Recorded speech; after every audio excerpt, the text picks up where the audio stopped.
Hello, and welcome to the video review of Transformers, Power of the Primes, Legends Class, Outback, and Cindersaur. Now, if you're wondering why I'm reviewing these figures this late in Power of the Primes, they were just released in my area, which is Oklahoma.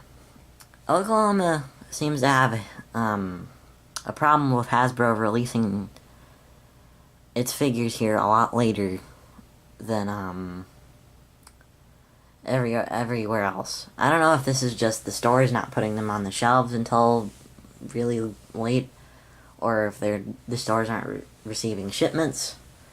I don't know, but someone needs to get their act together.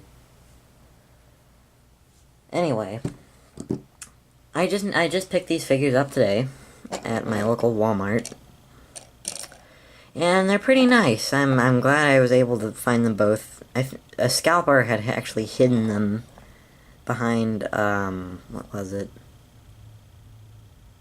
A Voyager class Grimlock. So, which has been out for even longer. So, haha, gotcha, scalper. Anyway, let's start with Cindersaur.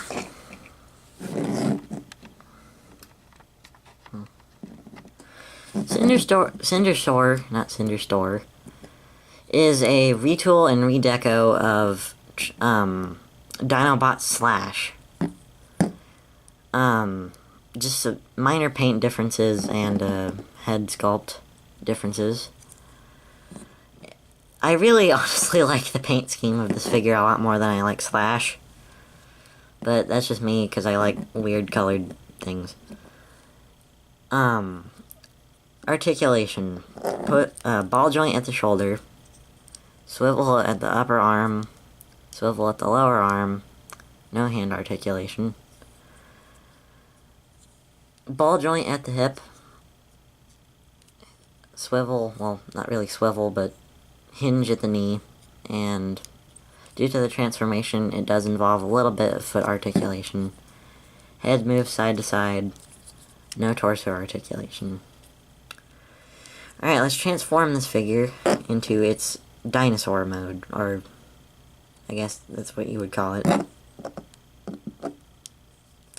So you start out by folding these parts up underneath the hands, and then you fold the tail up over the head, and then swivel the upper leg completely around. Fold in the feet.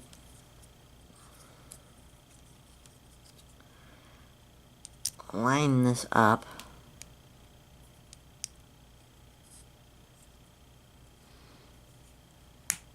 Which involves a little bit of force to get to snap. And then you see these two pegs here. These line up with these small slits in the legs.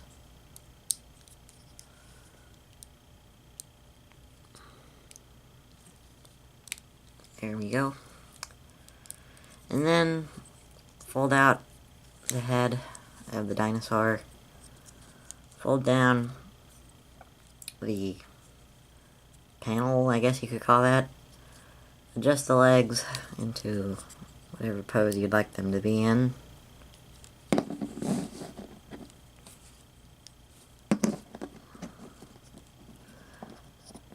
And there you've got Cindersaur's raptor dinosaur mode thing. Now, the original G1 Cindersaur was some kind of fire-breathing monster that belonged to the Firecon subgroup, and it actually shot sparks. This, unfortunately, doesn't, but that's not really allowed in toys these days. And if you can, the original toy had a horn on its nose, and if you can see, they did sculpt in something to kind of give that an homage on the dinosaur head. Mouth opens, arm swivels, same articulation on the legs as or on the robot arms. And this panel actually folds up to allow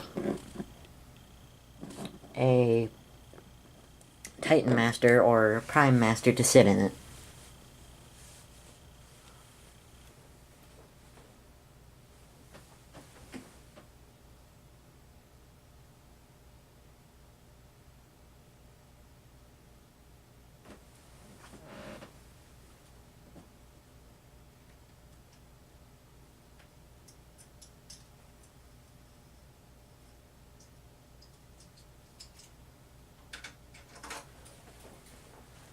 Sorry, I had to find one there. I did not plan this well, and I did not have one handy. I'm gonna use tarot here. So, just straighten out the legs, and then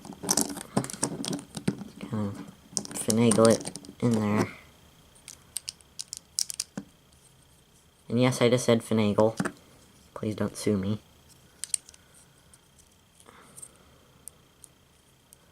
It doesn't exactly fit in here that well, but that's probably because this is a Titan Master and not a Prime Master, like it's intended to hold.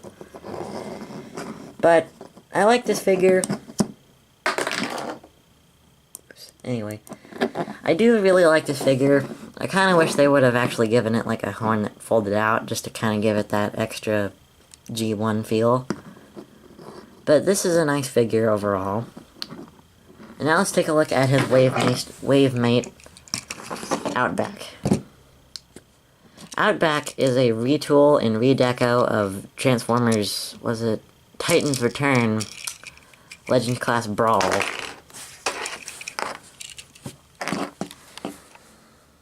Very nice head sculpt. Very angry looking. Very nice paint applications on my particular figure. Articulation is swivel at the head. Tight, well not really tight, but ball joint at the shoulder with very little room to move. Ball joint at the elbow, ball joint at the hip, and hinge at the knee.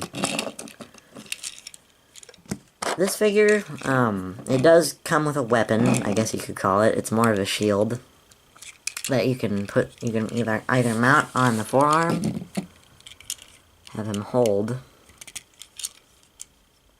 which kind of looks cool in my opinion. But if you want to display this figure without having his weapon in his hand, you can just mount it on that peg hole in there. And, looks nice either, like, any way you put it. It looks very cool.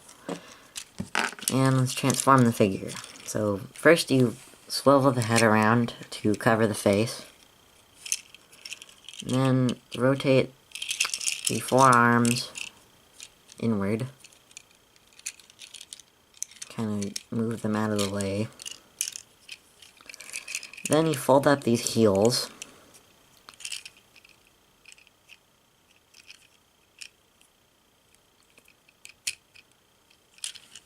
And then